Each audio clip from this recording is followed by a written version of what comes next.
And we're live. It is Tuesday, January 16th, T minus 4 days until the apocalypse, the year of our Lord, or the year of most of our Lords, I suppose, 2025. I hope you are all having a better day than former Chairman Mike Turner of the Senate Intelligence Committee, who was removed last night by Speaker Johnson, apparently because of dissatisfaction with his leadership of the committee. Quote from Mar-a-Lago. I would like to say a few words about Mike Turner because, sometimes I don't acknowledge enough Republicans who are doing great work in some areas and frustrating me in other areas, and so I allow the I spend more time on the frustration than on the excellent work they do. Mike Johnson has done two things as chairman that we will sorely miss. One is a very adept and serious leadership of the committee on matters related to Section 702, on which he has been stalwart and constructive. I don't think the 702 reauthorization gets over the finish line without his leadership. The second thing, and the one that is, these are two issues that are, the 702 is very close to my head. This other one is close to my heart. He has been one of the Republicans who just has never wavered about Ukraine. And I think that's the reason he has been removed. It's a very bad sign for what we have coming. But the sun is, I was going to say the sun is shining, except that it's not. The sun is not shining. The birds, I suppose, are probably chirping. As my colleague Natalie Orpet would say, it's going to be a great effing day. Really? And you are watching Dog Shirt TV, or in today's case, Emu Shirt TV, because Roger and I were feeling kind of down today, and you put on an emu shirt when, you need to rev things up a bit. Roger Parloff, welcome back to Emu Shirt TV. Well, thank you, Ben. I appreciate it. So you told me just before we went live that you were feeling a little down this morning. What among the myriad possibilities is dragging you down?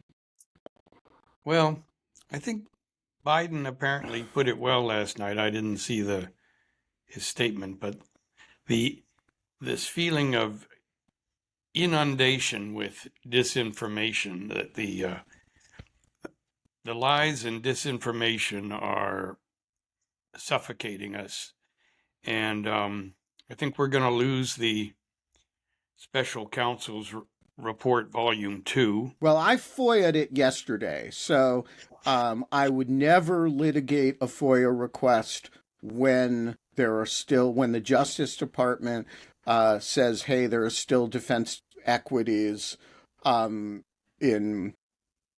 we don't want to release it because of pending litigation. But the moment the case against Walt Nauta and de Oliveira is no longer pending for one reason or another, and I don't suppose between the two of us we can think of any reasons why that would be, I plan to go to court and make their lives at least a little bit hellish over the fate of that report. Well, that's a good plan. I'm wondering if can the new Attorney General decide not only not to release it, but to destroy it? So I don't think so. And I think if a document is, first of all, there are record preservation laws. You can't just destroy federal documents. Um, Secondly, um, I think the fact that there is at least one, and I'm sure more, pending Freedom of Information Act requests for it, as well as some congressional requests to see it, right, get you into some pretty dicey territory if you just up and destroy it. I don't know what the rules are about that, but I don't think you can just shred government documents, and it's not like we don't know it exists, right? We even know the title of it. Um and so I think you can't just, now, I mean, physically you can, I suppose, but I'm not sure it's, I don't think it would be well advised and although I do note that she would not commit yesterday not to destroying evidence in Pam Bondi was asked very specifically whether she would commit to not destroying evidence related to January 6th. And while she certainly didn't say she planned to, she also would not commit to preserving it. Mm. So what? Anyway, I interrupted you, but No, you were describing the source of your ennui.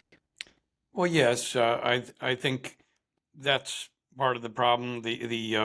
This hearing down in uh, Florida that's coming up over Volume 2, you know, and also the sense, the special counsel, of course, has handed it over. And I think, we need to talk about the courage of all the people involved here, especially Jack Smith and his team. Um, the people now litigating for the government are really in a bizarre situation. You have the U.S. attorney, and only her name appears on the document. No underlings, no AUSAs, and then two civil division Justice Department people, um, and clearly the 11th Circuit is providing no encouragement. They're leaving this in Cannon's hands, um, and we know where it's going. And she's demanded to see the document. And Query what? has Query she what? Why? yeah, has she, I guess what I don't understand about this is what is the source of dispute Yeah, between because she doesn't, like, the government does not aspire, notwithstanding my FOIA request, to release the yeah. document. And so if the concern about the release of the document is that there's, some potential prejudice to the remaining defendants, and they say they're not releasing the documents, again, notwithstanding my Freedom of Information Act request. What's the dispute between? Exactly. It's so, it's not disputed that this would be prejudicial. I guess what's in dispute is what are the chances that it will leak if it's allowed to go. We should explain that even though Garland is not going to release it until Nauta and De Oliveira's cases go away, he was going to provide it to 4 members of Congress in a in camera, and redacted, no grand jury material, and under a NDA, under a confidentiality agreement. So, and 2 of those people are Democrats. These 4 aren't pulled at random. The special counsel regs talk about periodically the special counsel is supposed to report to these 4 members of Congress. Now, it doesn't say that he must release his report to them, but it's consistent with the special counsel regs, and the four are the chair and ranking members of the two judiciary committees. So that would include Jamie Raskin and David Durbin. And I think so we can be pretty sure that if that did happen, once those cases do disappear, and I think they would the prosecutions against Nauta and De Oliveira, I think, will be dropped quickly, one way or another.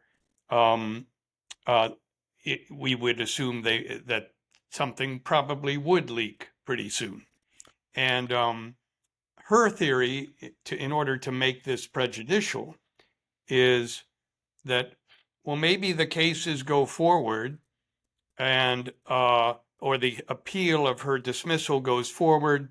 The government wins. The cases are sent back. The prosecution resumes against Nauta and De Oliveira, and for crimes committed, uh, uh, highlighting the criminality of Trump, and that Trump would allow this to go forward. And then in the middle of all this, Raskin or Durbin would leak the prejudicial report, and that would taint the jury and deprive him of fair trial. That's where it stands. I think she's going to beef that up on Friday. She's going to allow Trump to intervene, and she's going to develop other theories for keeping it under wraps. The presumption of innocence, maybe the Presidential Transition Act will enter into it, opprobrium and stigma of a president. And there's no prospect of the 11th Circuit intervening. There's no appeal even. And I wonder if they've sort of broken the back of the remaining DOJ people. There's a U.S. attorney that'll probably be fired Monday. There's two people in DOJ. I don't know. They're not. It doesn't seem to be being litigated as aggressively as special counsel had. I'm not criticizing them. It's a unique situation. It's a unique situation, and the stakes might not be that high from the government's point of view, since they're not trying to release the document anyway. We are joined by Marty Lederman, who appears on my screen anyway merely as a black rectangle. Can you see Marty, Roger?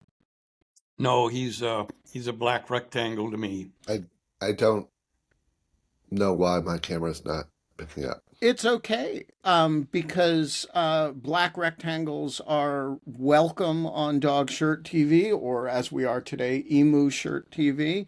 Well, let me pause just for a moment and introduce my guests, because I realize that amongst Roger and my wallowing in self-pity, we did not actually introduce Roger properly.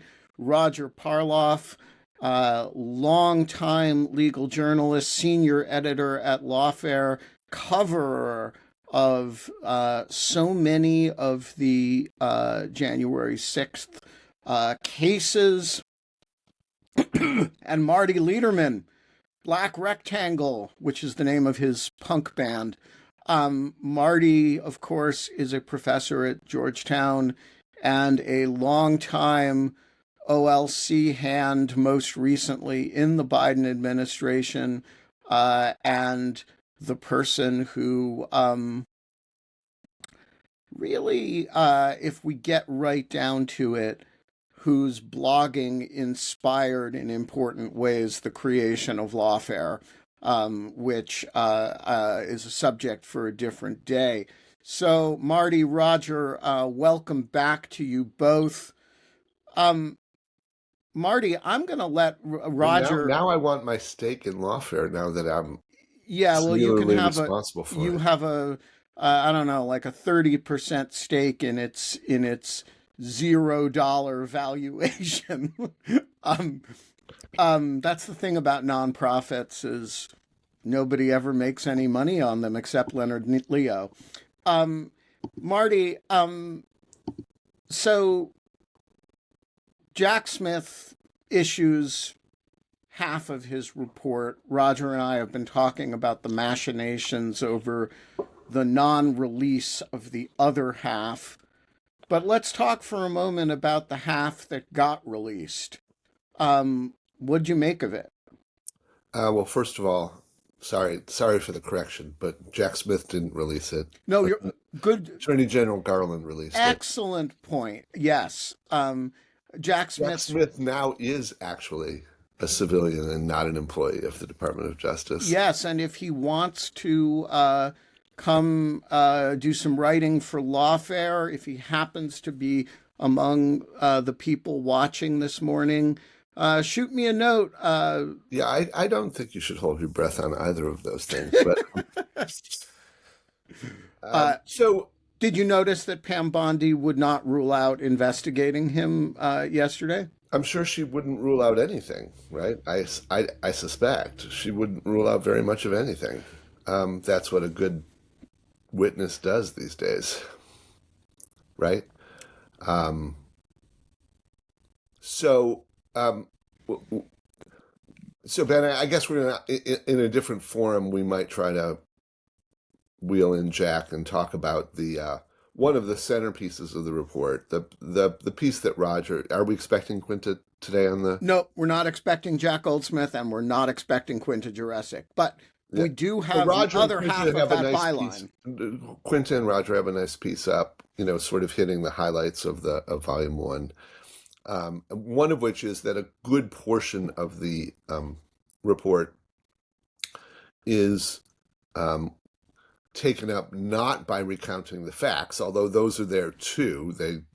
Although not in quite as much detail as the proffer that was made in Judge Chutkin's courtroom. And just to be clear, Volume 1, for those who have not followed this carefully, is the January 6th component of the special counsel's work. Volume 2, which is what Roger and I were just discussing, is the classified documents case that Judge Cannon is, I would say, supervising, except the term meddling in might be a better way to frame it.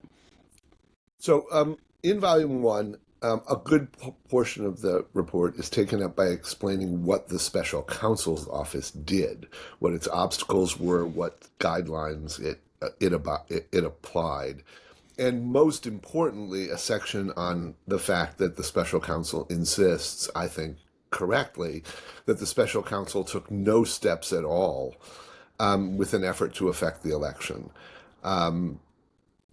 And I think that's true of the Attorney General as well.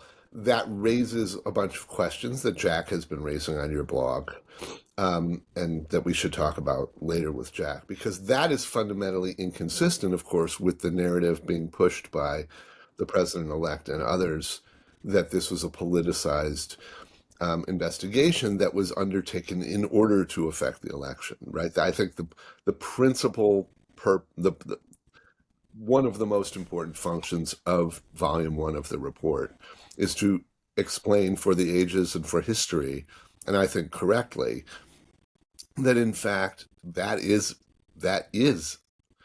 inappropriate to do that sort of thing. The DOJ policy is unequivocal on this. I think it's a rebuke of all of those on what I'll call the anti-Trump folks who have been pushing for years for first the Attorney General and then the special counsel to act with more expedition, right, on the view that we need to get a verdict here before the election in order to inform the American electorate. This is saying, no, that would have been an inappropriate reason to take any particular steps, and we did not do so for those reasons, which I think is right. That's a broader topic that we'll talk about later. Right. To my mind, the two most important things about the report are the dogs that don't bark, and what they mean about our republic and our future. So for all of the invective and the sort of hand-waving that the president-elect and his counsel have done right, calling Jack Smith names and the like. Very quite presidential conduct there. They have, as far as I know, they have not taken issue with any fact recounted in the report. This is not a case, Ben and I have discussed this before. The New York case is similar in some sense. None of these prosecutions were about trying to get to the bottom of the truth about a deeply contested set of facts. Right? They may have resulted, they did in New York result in jury verdicts. They might have resulted in certain sorts of sanctions, criminal sanctions.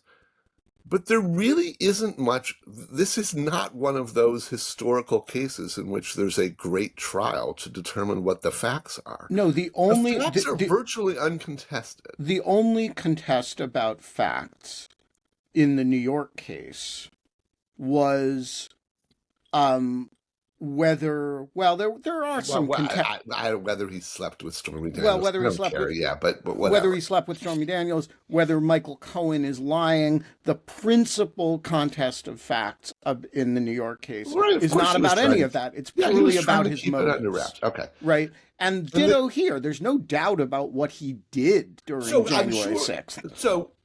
So he might have, at trial, contested the critical fact that the special counsel determined that there was evidence to prove beyond a reasonable doubt that he knew that there was no fraud and that he was not the president-elect of the United States. Now, it's possible if this had gone to trial, he would have contested that, though that probably would have required putting him on the stand in order to contest it in any serious sense, right? His lawyers would not have been able to do very much in light of the overwhelming evidence that he knew that he was not the president-elect. And the report goes into that evidence, and so did the proffer in Judge Chutkan's courtroom. But the objections in the letter that's attached and the like from Trump are not about the facts. So that's the first important thing, is that this is a narrative not only that's uncontested, but that is in large measure something most Americans and virtually everyone within the Beltway knew in February of 2021. Some of the details, of course, came out later as Jack Smith was able to subpoena certain witnesses to confirm what they had told Trump. And, I don't think things. That's right, Marty. I think you're dating it too early. So the point at which everybody knew the scope of the conspiracy was the point at which the January 6th committee revealed everything that was going on behind the scenes, not just at the Justice Department, which the New York Times had sort of revealed at the time, but also in the White House. We had windows into it as early as February 2021. At a broad level, we understood that the president knew he had lost the election and was taking every step in the book to try to induce others, officials in 7 states, the vice president, and people within the Justice Department. We even had wind of that. To say otherwise and to do otherwise, and to either declare Trump to be the president or to kick the electoral vote back to the states. That's not a surprise, and it's not really contested. The second major thing that's right is that I don't see anyone out there, no one, that, you tell me if I'm wrong, Ben, arguing that someone who did that is capable or fit to serve in any federal office, let alone the presidency of the United States. This is a remarkable, unprecedented sort of thing in American politics.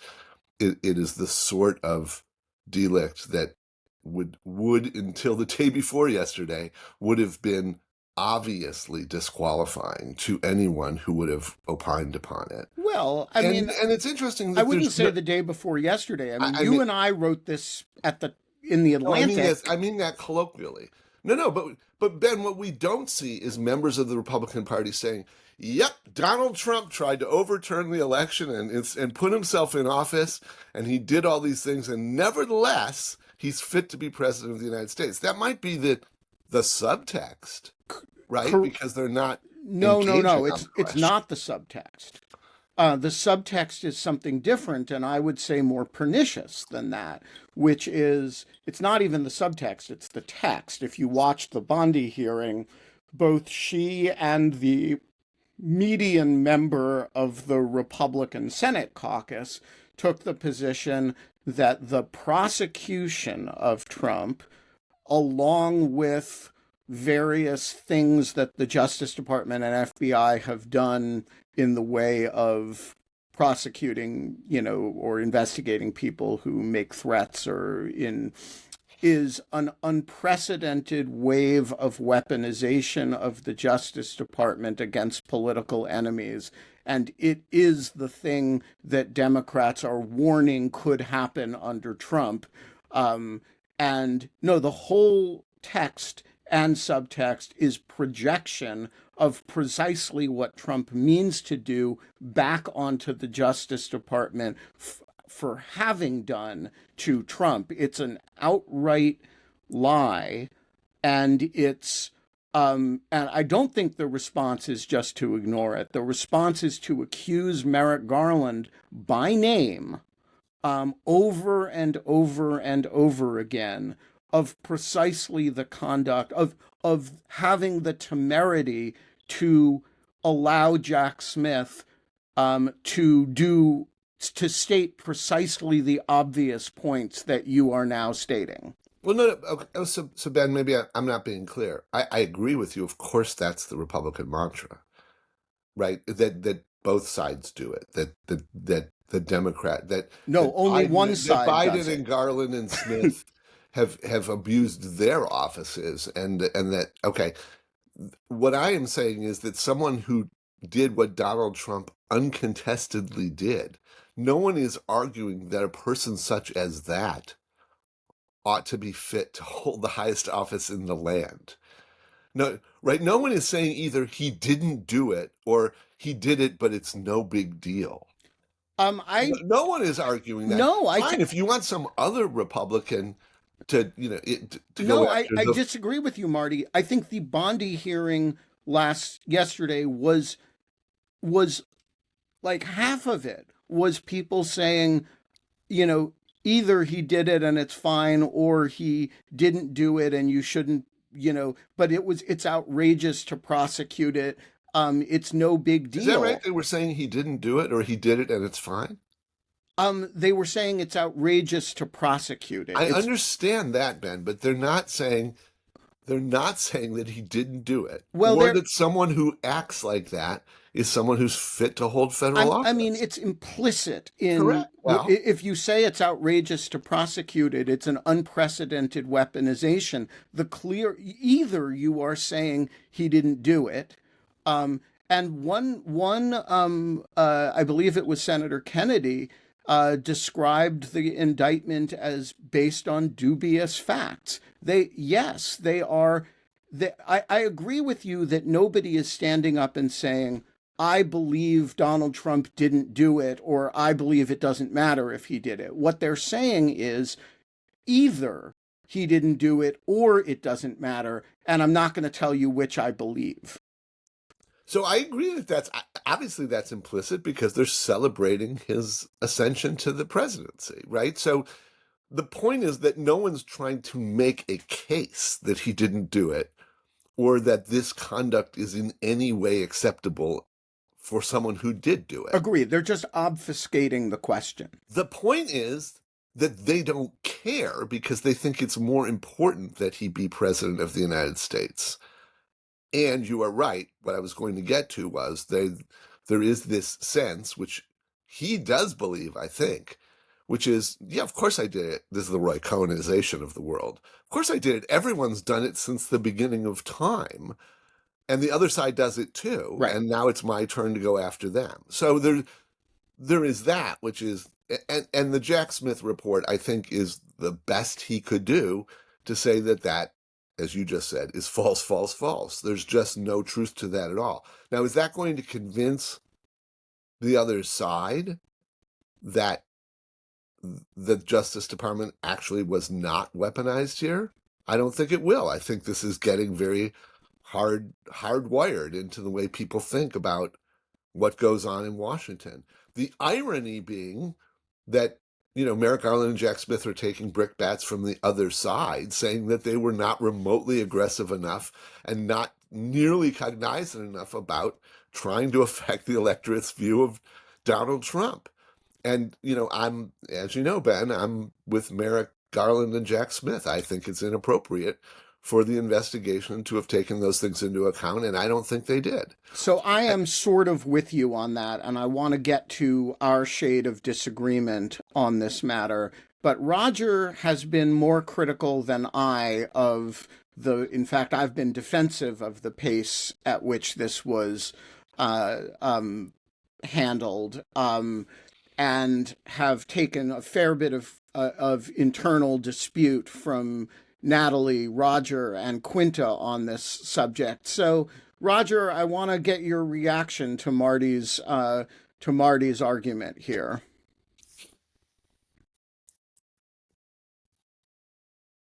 I agree that Volume 1 is a very good defense of what he did, and if anyone cares about the truth, and I think the 60-day rule, he really puts that to bed, and the 60-day rule issue has taken on an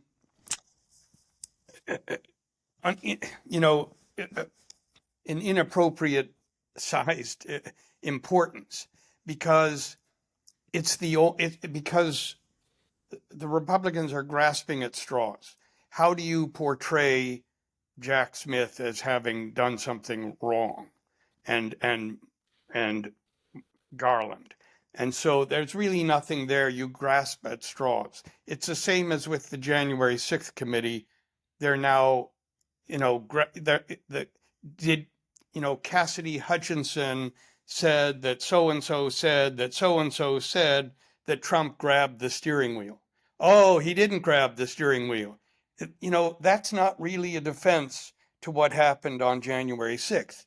But that has assumed enormous importance. The 60-day rule is the same thing, because legitimate people like Jack and this is Jack Goldsmith, not Jack Smith.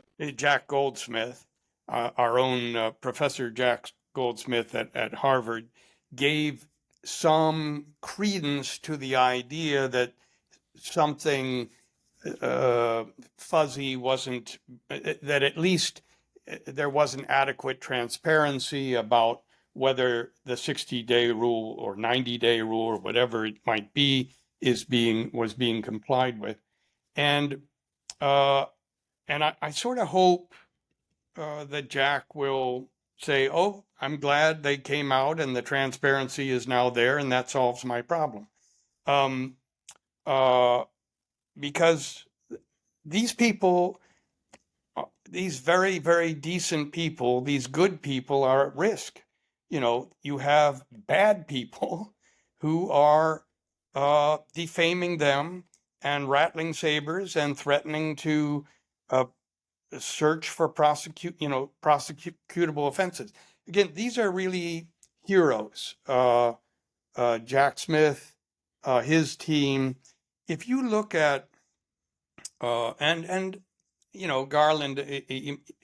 did he make mistakes? Garland, I think Garland sort of started late. He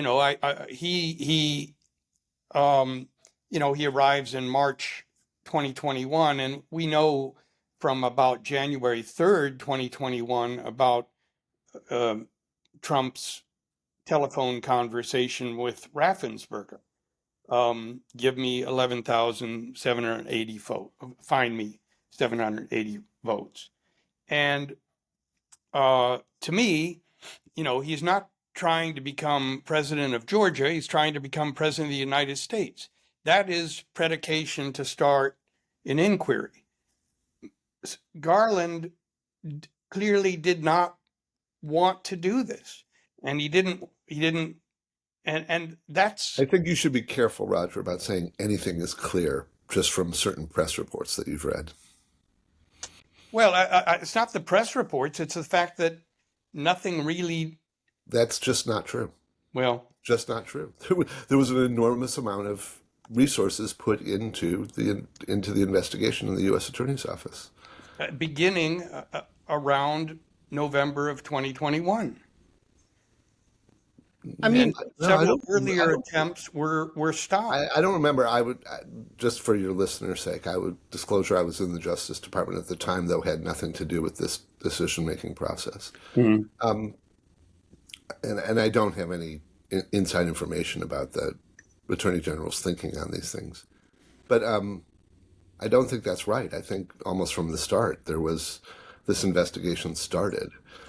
Certainly not out of the ordinary for any other investigation. That's the point. He and the Deputy Attorney General were committed to treating this the way they would treat any other case, right? And to put the resources in that were needed, which were far greater than the resources put into most cases, because it was more complicated. And look how many convictions it's turned into in the lower courts of persons involved in January 6th.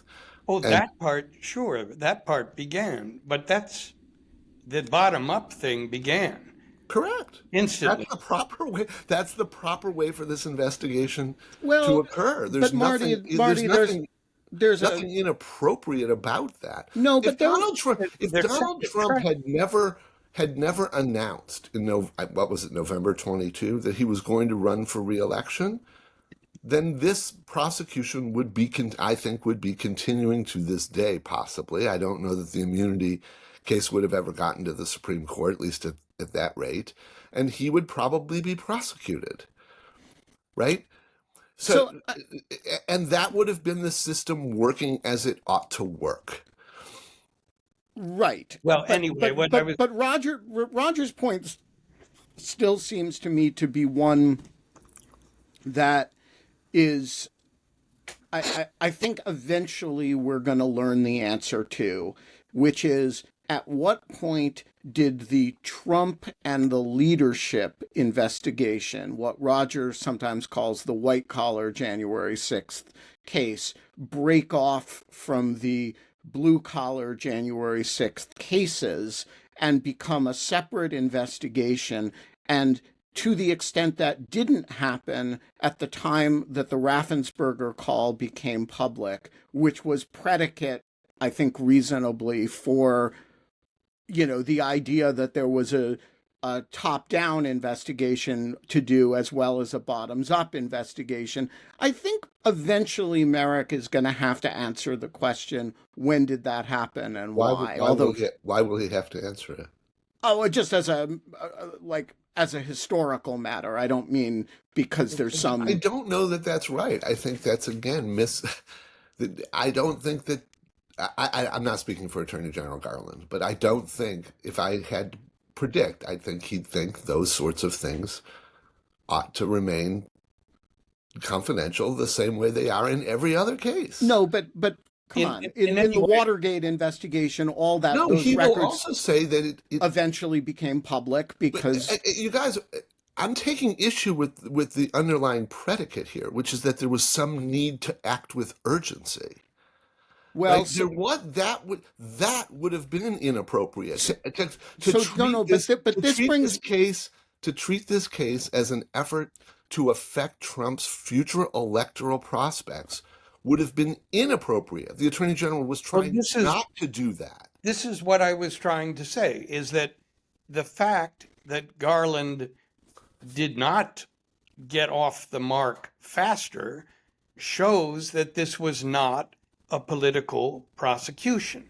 And the same with Smith. There are other things. The fact that he moved the classified documents case to Florida also shows this is not a political prosecution. And you have these overwhelming facts that disprove the central and the only defense, which is that Smith was a Biden campaign surrogate. And to me, and I'm curious what. I thought Ben said that you were going to defend those who are criticizing the Attorney No, no, General. no, no. I was just saying Roger has sometimes criticized Garland's pace in predicating the Well, original investigation. I, But I want to raise a different issue with you, Marty. can I Which just ask Marty one thing before you do? Because the this central defense in both cases, federal, was, you know, a lie that Smith was a Biden campaign surrogate. It was hammered in nearly every document filed, campaign style rhetoric. Um, this is lawfare. This is politically inspired. This is, and it's going on to this day. And uh, is this? I mean, I've never seen it before. At some point, Chutkin did try to check it, um, but it was this pervasive um, defense that was not focused on issues in the courtroom, and it was false. And in the New York case, it got bizarre. You know, there was one guy who left the DOJ's office and then went to New York and joined the DA's office, and and they developed this entirely baseless and a theory. senator made a long speech about it at Pam Bondi's hearing And yesterday. and Trump, I think, reiterated at his sentencing. You know, there's some you can't even articulate the theory. It's something like No, I know this is. Garland sent this guy to, you know, and to New York, and Bragg, the elected DA, saluted, and then he gave him the secret formula, and they went after, you know, real crazy stuff. So my question is, you know, that guy Blanche, who's articulating this, who's leading this defense, who's making these false claims multiple times per filing, he's going to be deputy AG. Is this, you know, zealous representation of a client? I'm not sure I understand the question. Is it ethical? Is what ethical? I think they do believe These that. barometers. I think Donald Trump does believe that Merrick Garland and Jack Smith were acting in order to destroy him politically. There's no basis for that belief. But unlike his, you know, not believing that he was elected president in 2020, I do think he believes that because that's his worldview. His worldview is that everyone is, you know, ruthless and cutthroat and partisan. So, you know, and that nothing could be further from the truth when it comes to Merrick Garland. And so anyway, So I I'll So just want leave to it at so that. it is appropriate lawyering. I'm not going to get into what's appropriate lawyering or not. You know, they have a client. I want to ask you, Marty, about the area where I think Jack Smith is most vulnerable to criticism, and it's actually a criticism that I think I made initially, and Jack Goldsmith kind of picked up. But you know, he insisted, and these were there was kind of the issue that would not say its name in these briefs. He asks uh, Judge Chutkin for a pretty rapid trial schedule and clearly pounds on the table the idea that the trial needs to happen before particular dates, and will not say it is because of the electoral timetable. In fact, repeatedly just says the public has an interest in a speedy trial. Um, and so you end up with this situation in which, um, you know, he's demanding a speedy trial. Trump is, you know, is talking about after the election. They're and he's fighting for a trial before the election. But whenever asked why, and this comes up at the district court, at the DC circuit, and at the Supreme Court, he reverts to platitudes rather than to just say, hey, it's so that the people can have this information before they vote. And it seems to me that he can't have it both ways. If his threshold for an appropriate schedule is May or August or before the election, and won't say why, he doesn't get to then turn around and say, the electoral timetable has nothing to do with this. And I thought it was, kind of clever lawyering, but honestly too clever by half. And I don't think it's consistent with the way they represented themselves in that final report. So this is the topic that I'm hoping we'll reserve for when we speak with Jack, so that we don't, go over it twice. I tend to agree. So I tend to agree that there is something missing here that he is unable to say. I do believe, absolutely 100% believe the claims in the report that neither Smith nor Garland nor anyone in Smith's office ever took a step for the purpose of trying to affect I agree. the election. So the question is, in particular, the petition for certiorari before judgment in the Supreme Court. Byron York has a big piece about it this week that demonstrates that he was trying to affect the election. And you're right, he pitches his reasons why at a high level of generality on page 102 of the report. He invokes the Speedy Trial Act, and then he says these fundamental interests were heightened in this case, which raised matters of utmost gravity, urgency, and national concern, charging the former president with conspiring to thwart the peaceful transfer of power through lies that undermined the democratic process and fueled a violent attack on the United States. These criminal charges warranted prompt and fair disposition, and that's what this office tried to achieve. I'm not sure I would have added the word urgency there myself. But obviously so step back one point. He gets the case when Trump announces for president, that's what prompts the attorney general to appoint Jack Smith. Smith then says, the report says, we acted with expedition in the first instance because we wanted this to be finished before the campaign season, because of this other norm in the Department of Justice that trials not be going on during a presidential campaign, right? So originally, I think the thought was we need to act quickly here to avoid it affecting the campaign, right? To keep it from happening in October or September of 2024.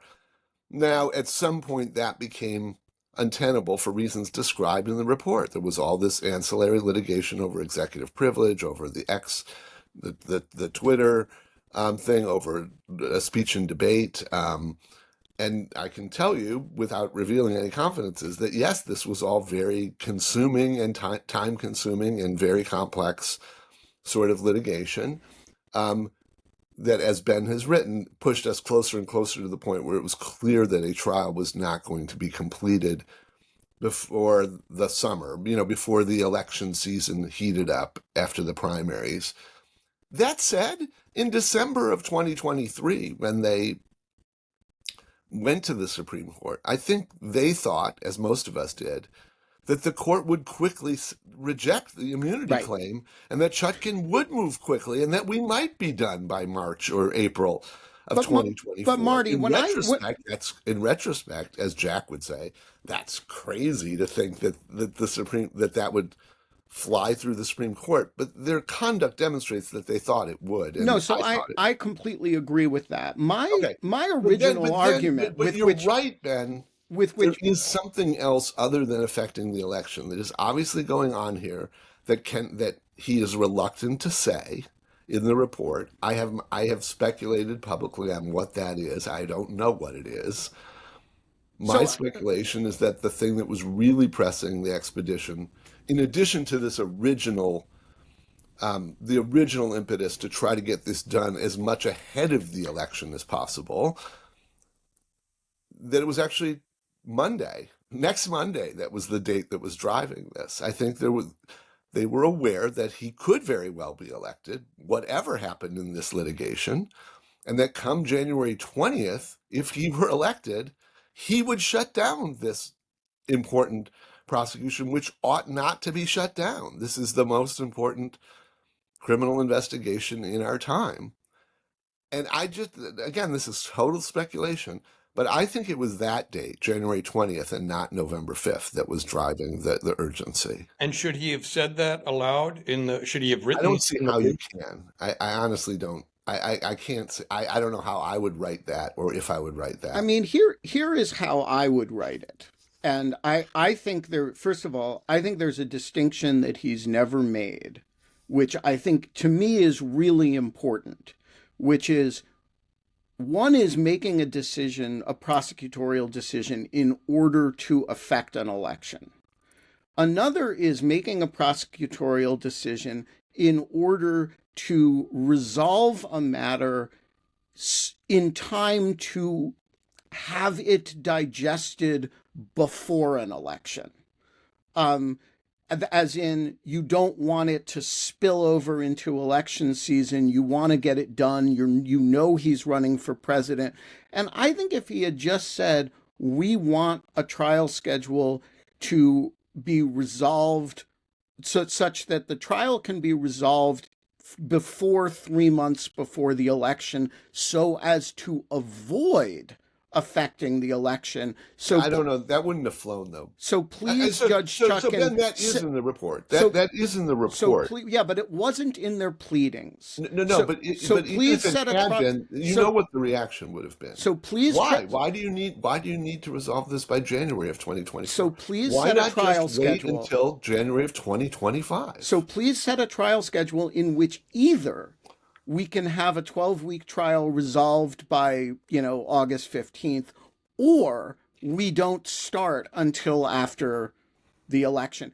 I just think they were playing a little bit too clever with that, and they set themselves up, and there was clearly annoyance on the part of some of the justices about it. No question. I agree with that. I agree that I think this is where the perception comes that they were trying to affect the election, is that these very high level statements about how important this case is and how urgent it is, and the speedy trial rights of the public, that plays into the narrative that you're trying to affect what the electorate's going to do. That's not what they were doing. Agreed. But it had that result. So, Roger, your thoughts on this? But can I just add one thing, Ben? Sure. It didn't help them that countless people opposed to Trump were publicly and hitting the drum of, you need to do this in order to affect the election. Right? That was the criticism of the Department of Justice from the left. And yes. It was constant, and it was what they are all reading in the newspapers. And it is the thing. You've got to do this so that he won't be elected. And it is the thing. I think that was a terrible, terrible tactic on the part of everyone involved who just doesn't understand how this works. So I agree with that. And I also think that look, I mean, you guys know this, I'm fond of Merrick Garland. We've known each other well for 30 years. It breaks my heart to see people talk about him the way people talk about him now, which is, as this feckless, gutless, guy who, just didn't have what it takes to bring the full force of the government against Biden's foe, which is, I mean, it's just an outrageous description, and it's going to haunt him for the rest of his life. And it really, really upsets me. And I, and so I share in every way that it's possible to share your frustrations, save having served in the Justice Department repeatedly, including under Merrick. I share the frustration, and I think the difference between the way people who've worked in the department and particularly, over the last few years, and the way the left of center people on the outside world understand the man is going to be, I mean, it's just a shocking disparity. But I do think that you know, there are important questions that people, legitimately have in all kinds of directions about the way this was handled. Roger, I'm going to give you the last word today. Well, Ben, before you do, because I didn't get to what I think we agree is the most important, the upshot of all this. To my mind, if you agree, as I think we do, that no one really contests the facts and no one's really making a case that the person who conducted himself like this shouldn't be president of the United States. The really disturbing, the most important thing about this report is that it has basically landed with a thud. Yeah, that nobody gives a shit. Or a collective shrug of shoulders. Yep. Like, of course, what are you telling us? We already know that. We are now living in a world in which it's fine with all these institutions in America and a majority of the American voting electorate to have in place a president who would do this sort of thing.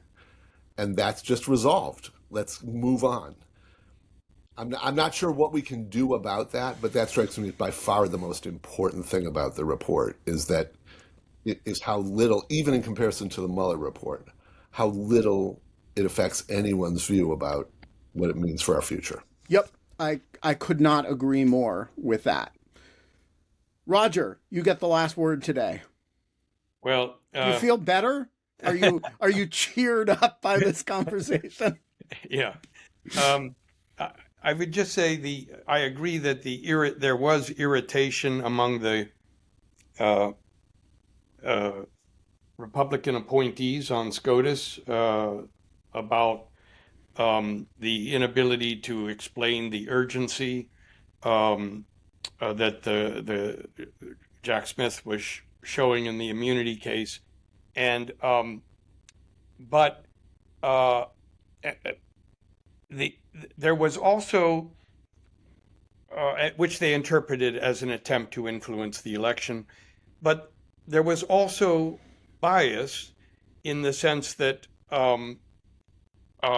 they were unable to go to the leap that everyone else and that Marty articulates, that obviously if elected you can't prosecute this important case, and that lack of imagination was also limited to the Republican appointees.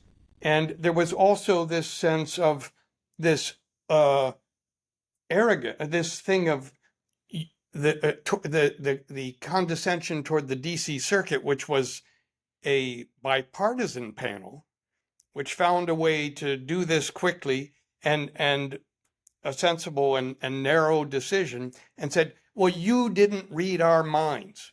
You didn't even analyze official acts. Well, why would we? There was no law suggesting that was going to be crucial in a criminal case. And the reaction was so different from the Watergate court, from the Nixon court. And that was just so crushing, and it remains so crushing. And it contributes to my overall depression. Yeah, so I will just say on that, I recently had the incredible pleasure of reading Garrett Graff's new history of Watergate, which I'm going to invite Garrett on to talk about this book now that I've read it. And one of the things I did as I was reading it was just made a note of which Nixon acts would be covered by the immunity decision. And the answer is that a bunch of them are arguable. and a bunch of them are clearly immune, including the smoking gun tape direction to give a direction to the FBI, to the CIA to call the FBI and back off the investigation. So, like, moral of that story is Nixon was a putz. He made the wrong argument before the wrong court at the wrong time. We're going to leave it there, guys. Roger Parloff, Marty Lederman, you're great Americans. Marty, we're going to have you back next week, probably on the Lawfare podcast, to discuss and debate this matter with Jack. Roger, we're gonna see if Jack does in fact say, okay, now the issue with respect to the 60/90 day rules is now articulated and resolved in his mind. So the conversation will continue. In the meantime, folks, keep the faith, keep smiling. Don't get down in the dumps like Roger. Put on an emu shirt. That's the secret to happiness. Take care, everyone.